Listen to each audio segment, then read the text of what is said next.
हमने अभी last presentation में तो ये चीज देखी कि मॉसफेट कार्य कैसे करता है। अगर गेट के ऊपर हम लॉजिक हाई देते हैं तभी ड्रेन से सोर्स के ऊपर वोल्टेज आएंगे, लेकिन अगर गेट के ऊपर लॉजिक लेवल लो रखते हैं तो ड्रेन में से सोर्स में वोल्टेज आउट नहीं होंगे। अभी हम मॉसफेट के द्वारा अलग अलग क्रियाएं करवाते हैं, तो वो अलग अलग क्रियाओं के प्रकार जो है वो दो प्रकार के हैं, एक स्विच ऑन और दूसरा है स्विचिंग। ये क्रिया कहलाएगी स्विच ऑन क्रिया। अगर समझो कि लॉजिक हाई रखते हैं कंटिन्यूस, तो इसको बोला जाएगा स्विच ऑन। लेकिन अगर हम हाई लो करके अगर लोड को चालू और बंद करवाते हैं तो इस क्रिया को कहा जाएगा स्विचिंग क्रिया। डेस्कटॉप मदरबोर्ड के अंदर VRM सेक्शन आता है, वोल्टेज रेगुलेटर मॉड्यूल, जो सीपीयू का कोर वोल्टेज कहलाता है। मदरबोर्ड के अंदर सीपीयू को ऑपरेट होने के लिए अलग वोल्टेज और एम्पियर की जरूरत पड़ती है, यानी कि सीपीयू की जरूरत के अनुसार वोल्टेज हमें स्विचिंग क्रिया के द्वारा हमें बनाने पड़ेंगे। तो उसके लिए हमें दो मॉसफेट की जरूरत पड़ेगी। ये दोनों मॉसफेट, ये मॉसफेट कहलाएगा टी गेट, हम इसका नाम दे देते हैं। ये मॉसफेट कहलाएगा टी गेट और ये मॉसफेट कहलाएगा बी गेट। टी गेट का मॉसफेट जो है वो हाई वोल्टेज को ड्राइव करेगा और बी गेट का मॉसफेट जो है वो लो वोल्टेज को ड्राइव करेगा। हाई वोल्टेज को ड्राइव करवाना यानी कि कंप्यूटर के SMPS में से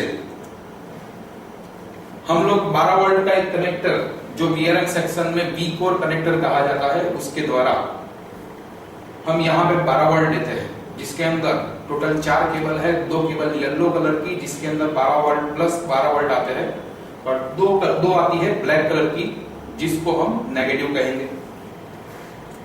तो जो 12 वोल्ट का सप्लाई SMPS जो हमें देता है रेगुलेट करके, वो सप्लाई को हम देते हैं इस मॉसफेट के ड्रेन के ऊपर।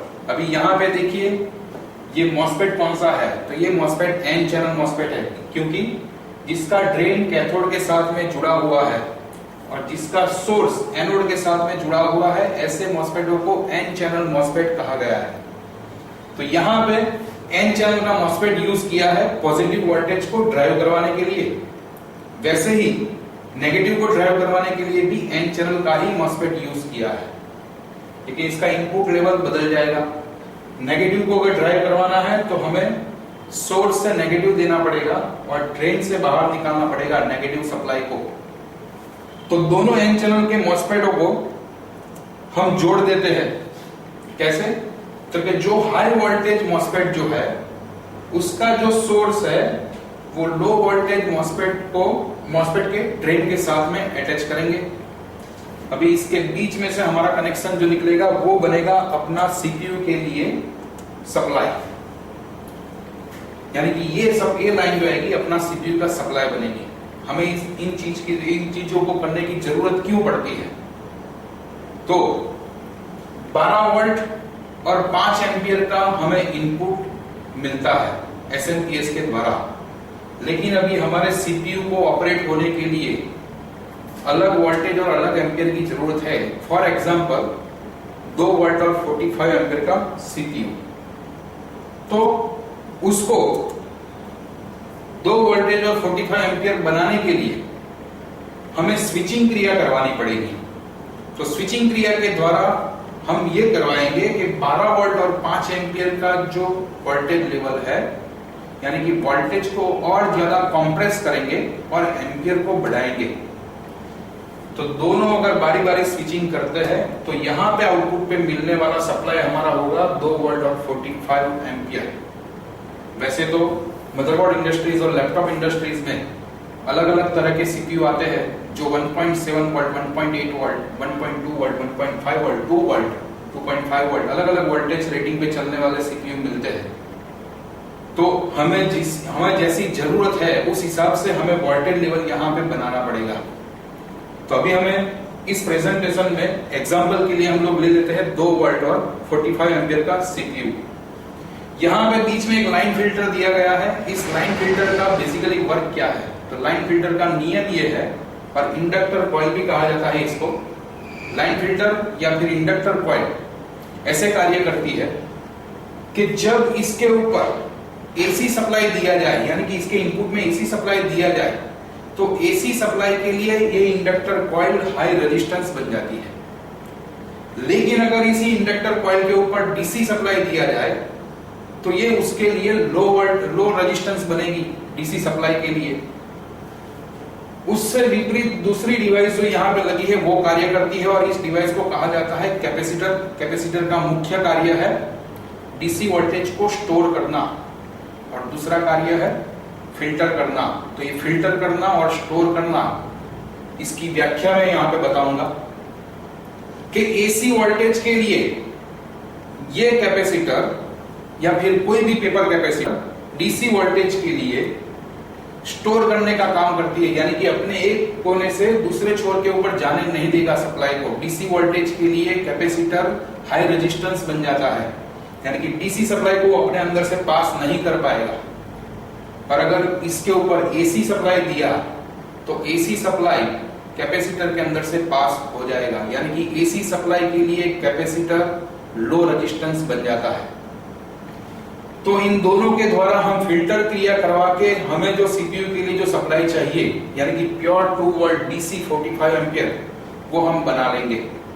तो आपको जहां कहीं पे भी मदरबोर्ड के अंदर या फिर लैपटॉप के अंदर ऐसा लाइन फिल्टर, कैपेसिटर और ऐसा 2 मॉस्फेटों या 4 मॉस्फेटों का पैकेज दिखे, तो आपको ये समझना है कि यहाँ पे स्विचिंग क्रिया करवाई गई है और जो वोल्टेज इनपुट दिया गया है उससे डिफरेंट वोल्टेज लेवल हमने बनाया है।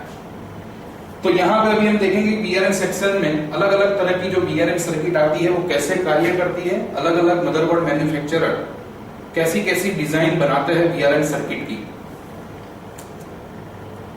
तो यहाँ पे हमारा लॉजिक लेवल, तो जब यहाँ पे लॉजिक 1 होगा, यानी कि इसके गेट के ऊपर लॉजिक 1 होगा, लॉजिक 1 का सिग्नल अगर वो टीटीएल आईसी से आउटपुट निकला है तो 0 से लेके 5 वोल्ट तक का रेटिंग जो है, इसमें 0 वोल्ट तक का, 0 से 1 वोल्ट तक का लेवल लॉजिक लो कहलाएगा, और 3.5 और 3.5 से 5 वोल्ट के बीच का लेवल बनेगा लॉजिक हाई। तो टीटीएल आईसी से मिलने वाला सप्लाई के आधार पे ये लॉजिक हाई का सिग्नल गेट को ऑन करवाएगा। ये गेट जैसे ही ऑन होगा, यहाँ पे गेट जुड़ जाता है ड्रेन और सोर्स के बीच में। तो इलेक्ट्रॉन जो है हमारा, जो 12 वोल्ट से वाला जो इलेक्ट्रॉन है वो ड्रेन से होके गेट के द्वारा सोर्स में से निकल के हमारे सीपीयू की ओर जाएगा। अभी यहाँ पे लॉजिक 1 जब तक रहेगा तब तक गेट जुड़ा रहेगा, जब तक गेट जुड़ा हुआ है तब तक इलेक्ट्रॉन यहाँ से पास होके जाएंगे आगे। तो यहाँ पे देखिए लॉजिक 1 है, अभी इस इलेक्ट्रॉन को यहाँ पे आने का परमिशन नहीं है। उसका रीजन देखिए, ये एन चैनल मॉसफेट है। ये इलेक्ट्रॉन अगर यहाँ आ भी गए तो यहाँ पे इस मॉसफेट के कैथोड के लिए, कैथोड है तो ये इलेक्ट्रॉन यहाँ से यहाँ पास नहीं हो पाएगा, यानी कि इस इलेक्ट्रॉन को जाने का सिर्फ और सिर्फ एक ही रास्ता बचता है, जो रास्ता ये है। वैसे ही जैसे ही यहाँ पे लॉजिक 0 होता है तो ये इलेक्ट्रॉन आना अभी बंद हो जाएगा, और यहाँ पे बन जाएगा लॉजिक 1, यानी कि नेगेटिव की फ्रीक्वेंसी इस गेट के द्वारा दी जाएगी इसी रूट में। अभी नेगेटिव सप्लाई है तो नेगेटिव सप्लाई को यहाँ पे एनोड पे जाना, यहाँ पे वर्जित है, यहाँ पे आगे नहीं जा पाएगा, तो उसके लिए भी रास्ता एक ही बनेगा। तो यहाँ पे स्विचिंग क्रियाएं करवाई जाती है, लेकिन बारी बारी। जब ये स्विच ऑन होता है तब ये स्विच ऑफ, जब ये स्विच ऑन होता है तब ये स्विच ऑफ। तो एक बेसिक कंसेप्ट है बीआरएम सेक्शन का। बीआरएम सेक्शन कैसे कार्य करता है, हर एक मदरबोर्ड मैन्युफैक्चरर, लैपटॉप मैन्युफैक्चरर या फिर जहां कहीं पे भी ऐसा वोल्टेज रेगुलेटर मॉड्यूल आपको देखने को मिले, इसका बेसिक फंडामेंटल यही होता है कि जो इनपुट दिया गया है उससे डिफरेंट आउटपुट अगर हमें बनाना है तो स्विचिंग क्रिया करवानी पड़ेगी, जिसके लिए 2 मॉसफेट लगेंगे, एक लाइन फिल्टर लगेगा और एक या 2 या 3 कैपेसिटर लग सकते हैं। तो यहाँ पे आगे हम लोग देखेंगे अलग अलग तरह की बीआरएम सर्किट, कि अलग अलग मदरबोर्ड मैन्युफैक्चरर कैसी कैसी बीआरएम सर्किट बनाते हैं।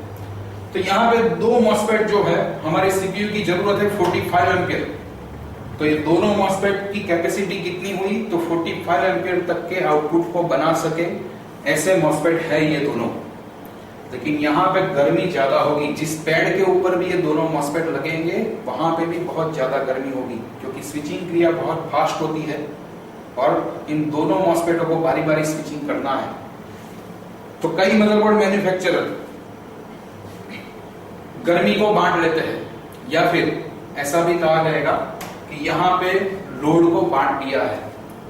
तो हम दो मॉसफेट लेंगे, दोनों को पैरेलली हम एक दूसरे को जोड़ देंगे, तो ये दोनों मॉसफेट हो गए टी गेट, यानी कि दोनों मॉसफेट हाई वोल्टेज को ड्राइव करेंगे। ये देखो यहां पे 12 वोल्ट का कनेक्शन दोनों को लगा दिया, तो दोनों मॉसफेट को हाई वोल्टेज के लिए यूज किया है। वैसे ही यहां पे दोनों मॉसफेटों को लो वोल्टेज को ड्राइव करने के लिए यूज किया है। तो इन दोनों मॉसफेट जब ये दोनों एक साथ में लॉजिक 1 आएगा तो ये दोनों एक साथ में चालू होंगे, तब ये दोनों बंद रहेंगे। जब ये दोनों एक साथ में चलते हैं तब ये दोनों मॉसफेट बंद रहेंगे। तो यहां से हम लोग इसके आउटपुट को जोड़ देते हैं। इसके आउटपुट को जोड़ने के बाद इसका आउटपुट निकाल देते हैं, जिसको हम दे देते हैं लाइन फिल्टर की ओर। लाइन फिल्टर के बाद में हम लोग लगा देते हैं उसके ऊपर कैपेसिटर, और कैपेसिटर के बाद में लगा देते हैं हमारा सीपीयू। कंसेप्ट वही है, लेकिन यहाँ पे चेंजेस क्या किए कि पहले एक मॉसफेट कार्य करता था, अभी दो मॉसफेट पैरेलल में कार्य कर रहे हैं। दोनों कहलाएंगे टी गेट और ये दोनों कहलाएंगे डी गेट। हम लोगों ने इसका नाम दे दिया है, ये टी गेट और ये डी गेट।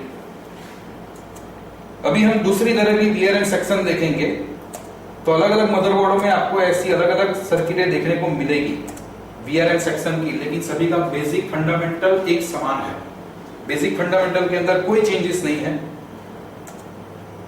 इसके सभी ड्रेनों को जोड़ा गया है 12 वोल्ट के साथ। अब ये 4 मॉसफेट मिलके एक साथ ट्रिगर करेंगे, ये 4 मॉसफेट मिलके एक साथ ट्रिगर करेंगे। अभी यहां पे गर्मी बांट दी है चारों में, और यहां पे जो भी आगे हो रहा है वो देखिए। अभी जबकि हमारे पास में 2 पैकेज है, तो हमने लाइन फिल्टर भी अभी 2 बना देंगे। तो अभी हमारे पास में 2 लाइन फिल्टर आ गए। तो आपको किसी भी मदरबोर्ड के अंदर देखिए, अगर आपको ऐसा लाइन फिल्टर सीपीयू के आसपास में 2 दिखता है तो ऐसे 2 पैकेज होंगे। अगर आपको ऐसी 3 फिल्टर कॉइल दिखती है तो ऐसी 3 पैकेज होगी।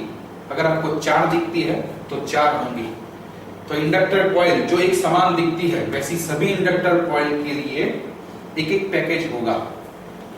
तो ये पैकेज का आउटपुट इस फिल्टर कॉइल के अंदर, इस पैकेज का आउटपुट इस फिल्टर कॉइल के अंदर से निकलेगा, जो दोनों का आउटपुट एक ही जगह पे जाएगा, और वो जगह है हमारा सीपीयू। यानी कि सीपीयू के लिए बनने वाला वोल्टेज है। यहां पे इसके लिए भी कैपेसिटर दे दिए, इस लाइन के लिए भी कैपेसिटर दे दिए, लेकिन दोनों एक ही जगह पे जाते हैं सीपीयू का सप्लाई बनाने के लिए। तो ये बन गया अपना वीआरएम सेक्शन, जो 4-4 मॉसफेटों के द्वारा बनाया गया है। अभी आगे देखते हैं 3 मॉसफेट का पैकेज। 3 मॉसफेट का पैकेज कैसे कार्य करता है, तो सेम तरीका है, लेकिन यहां पे ऐसा किया है 30 एम्पियर वाले 2 मॉसफेट ले लिए, एक 60 एम्पियर वाला मॉसफेट ले लिया। यहां पे भी वही सेम तरीका, लेकिन यहां पे टी गेट के लिए सिर्फ और सिर्फ एक मॉसफेट को यूज किया है, और नेगेटिव को ट्रिगर करने के लिए 2 मॉसफेटों को यूज किया है।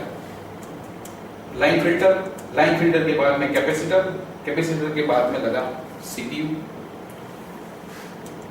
तो ऐसे ही हम 3 पैकेज भी बना सकते हैं। ये तीनों को 12 वोल्ट के साथ में जोड़ दिया है, 12 वोल्ट के 4 वोल्टेज के कनेक्टर के साथ में। अभी इन तीनों का जो आउटपुट निकलेगा, तो हम लोगों ने 3 लाइन फिल्टर लगा दिए। ये 3 लाइन फिल्टर लग जाएंगे, एक ये दूसरे नंबर की लाइन फिल्टर और ये तीसरे नंबर की। सभी के लिए कैपेसिटर की बैंक अलग अलग बना देंगे, लेकिन सभी का आउटपुट एक ही जगह पर जाएगा। तो बेसिकली यहां पे ये देखा है कि यहां पे पॉजिटिव को ड्राइव करने के लिए मॉसफेट लगता है और नेगेटिव को ड्राइव करने के लिए मॉसफेट लगता है, लेकिन अलग अलग मदरबोर्ड मैन्युफैक्चरर अलग अलग तरह के ऐसे पैकेज बना सकती है, और अलग अलग कंपनियों की पैकेज ऐसी अलग अलग आपको देखने को मिलेगी। तो उसकी पहचानने की विधि है, आपको लाइन फिल्टर को देख लेना है। अगर सीपीयू के आसपास में एक समान दिखने वाले 3 नकल लाइन फिल्टर है तो आपके पास में ऐसे 3 पैकेज होंगे, जिसके अंदर 3 ऐसे मॉसफेट या फिर 8 का पैकेज या फिर 4 का पैकेज या फिर 2 का पैकेज, अलग अलग पैकेज हो सकता है। वो लाइन फिल्टर से आपको देख के ध्यान में रखना है। अभी हम लोगों ने अब तक देखा कि हाई वोल्टेज को ड्राइव कैसे करवाया जाता है और अलग अलग मॉसफेटों का पैकेज कैसा बनाया जाता है। अभी हम लोग देखेंगे गेट का फंक्शन क्या है। यहाँ पे गेट कैसे फंक्शन करता है। तो गेट के फंक्शन के लिए लगता है बक कंट्रोलर आईसी, या फिर इसको आप PWM पावर आईसी भी कह सकते हैं। बक कंट्रोलर आईसी 8 बिट या 16 बिट प्रोग्रामेबल आईसी है, जिसके अंदर लॉजिक लेवल की एल्गोरिथम स्टोर की गई है।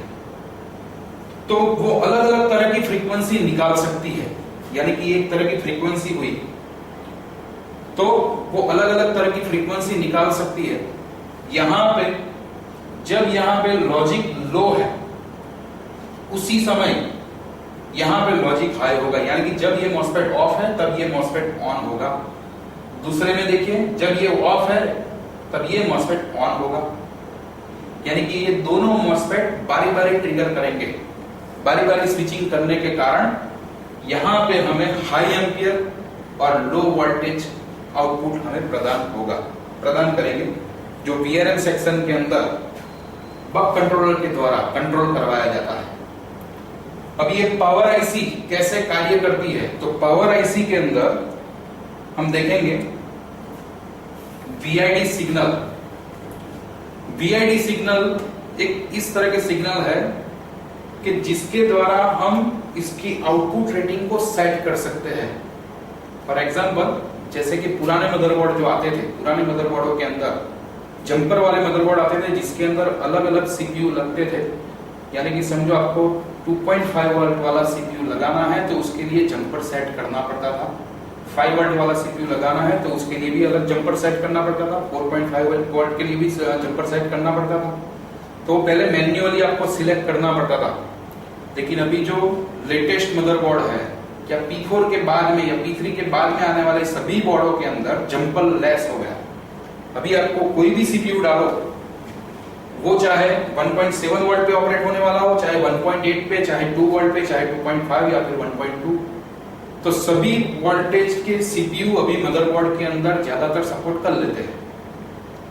तो सभी सीपीयू की वोल्टेज ऑपरेटिंग रेटिंग अलग अलग है, फिर भी हम लोग जब भी सीपीयू लगाते हैं वो सीपीयू डिटेक्ट हो जाता है या कार्य करता है। एक बोर्ड बहुत सारे सीपीयू को सपोर्ट करता है, उसका रीजन ये वीआईडी सिग्नल है। ये एक स्मार्ट सर्किट है, ये खुद डिसाइड करेगी कि कितने वोल्ट और कितने एम्पियर का सीपीयू लगा है, और उस आइडेंटिटी के द्वारा ये वीआईडी सिग्नल सेट करवाए जाते हैं। तो अभी जो मदरबोर्ड आ रहे हैं वो सभी बोर्ड जंपर लेस मदरबोर्ड है। यहां पर भी हम देखेंगे कि पूरा वर्क कैसे करता है। यहां पे पावर आईसी, अभी पावर आईसी डायरेक्ट गेटों को ऑपरेट करवाती थी, लेकिन यहां पे अभी 2 ड्राइवर आईसी भी आ गई। इन 2 ड्राइवर आईसी का नंबर एक समान होगा। अगर आपके पास में ऐसा 3 का पैकेज है तो तीनों की तीनों ड्राइवर आईसी का नंबर एक ही होगा, यानी कि एक ही नंबर की ड्राइवर आईसी सभी में लगेगी। ये ड्राइवर आईसी कार्य क्या करती है, जो कार्य पहले बक कंट्रोलर करती थी उसी कार्य को बक कंट्रोलर इन ड्राइवरों के द्वारा करवाती है। तो यहां पे अगर आप देखेंगे तो ड्राइवर आईसी कनेक्टेड है बक या फिर पावर आईसी के साथ में। ये दूसरा ड्राइवर आईसी जो अपने बक आईसी के साथ में कनेक्टेड है। अभी ये ड्राइवर आईसी गेटों को ऑपरेट करेगी, सभी गेटों को ऑपरेट करेगी।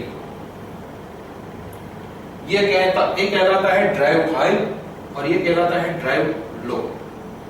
वैसे ही यहां पे ड्राइव हाई, ड्राइव लो, तो ये कहलाएगी ड्राइवर आईसी। एक हो गई पावर आईसी। अभी हम देखेंगे इसका स्टेप।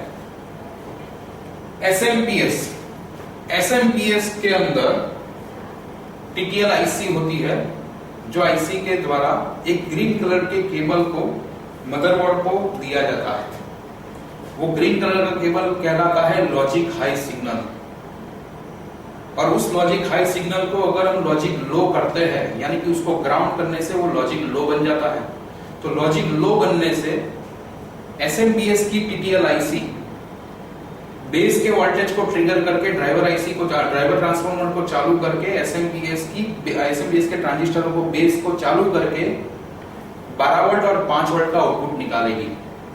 यानी कि SMPS को चलने के लिए उसके जो ग्रीन कलर का जो केबल आ रहा है, वो ग्रीन कलर का केबल जो IO के साथ में कनेक्टेड है, वो केबल IO कंट्रोलर अपने अंदर ग्राउंड कर देती है जब आप पावर ऑन स्विच से पावर ऑन करते हो तब, जिससे लगातार SMPS ऑन रहता है।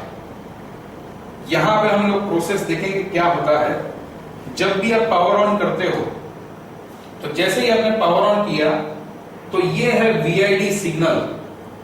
ये VID सिग्नल जो है, यानी कि वोल्टेज आइडेंटिफिकेशन सिग्नल, जो CPU के लिए और वोल्टेज प्रदान करने का काम करते हैं। तो वोल्टेज आइडेंटिटी सिग्नल पहली जो फ्रीक्वेंसी निकालेगा वो फ्रीक्वेंसी ऐसी होगी कि CPU के लिए मिलने वाला वोल्ट लेवल 0.85 होगा। अभी जैसे ही 0.85 वोल्ट CPU को मिलता है, CPU के अंदर एक सर्किट है, उसको बोला जाता है वोल्टेज आइडेंटिटी सर्किट। वो आइडेंटिटी सर्किट ऑन हो जाती है और उस आइडेंटिटी सर्किट ऑन होने के बाद उसमें से एक सेंस निकलता है जिसको बोला जाता है वोल्ट